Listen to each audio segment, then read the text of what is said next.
नमस्कार, मी ॲडव्होकेट सौरभ झेंडे forensic medical सर्व्हिसेसमध्ये मागच्या 4 वर्षापासून as a legal team member म्हणून मी काम बघतोय.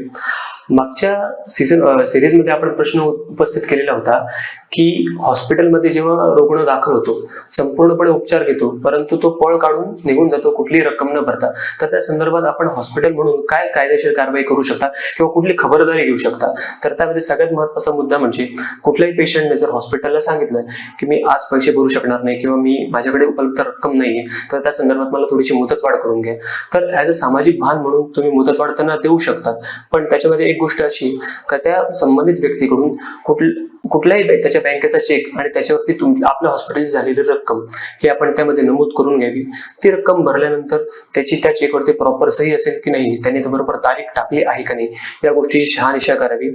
आणि त्यानंतर एक साध्या ऍप्लिकेशनवरती त्यांच्याकडनं सगळी माहिती लिहून घ्यावीत की आतापर्यंत मी एवढ्या पिरियडमध्ये ते इथून इथपर्यंत हॉस्पिटलला ऍडमिट होतो, मी कुठल्या कारणासाठी हॉस्पिटलमध्ये उपचार घेतले आणि कुठल्या दिवशी हॉस्पिटलची रक्कम उपचार घेतलेल्या मी अदा करणार आहेत.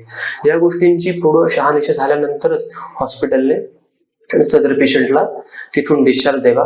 जेणेकरून काय होईल, पुढे जाऊन जेव्हा पेशंटकडनं हॉस्पिटलची फसवणूक केली जाते किंवा त्यांच्याकडनं चेक बाउन्स न होता, तो न वटता, बऱ्याच वेळा काय होतं, पेशंटच्या अकाउंटमध्ये तेवढे बॅलन्स शिल्लक नसतो आणि त्यावेळेस अशी परिस्थिती निर्माण होते का हॉस्पिटलकडे कदाचित त्यांनी चेकही घेतलेला नसतो किंवा त्याच्याकडनं कुठल्याही प्रकारे लिखित अशी संमती घेतलेली नसते का तो या प्रकरणामध्ये किंवा या उपचार पद्धतीचे ज्याने जे पैसे थकवलेले आहेत तो देणार आहे की नाही.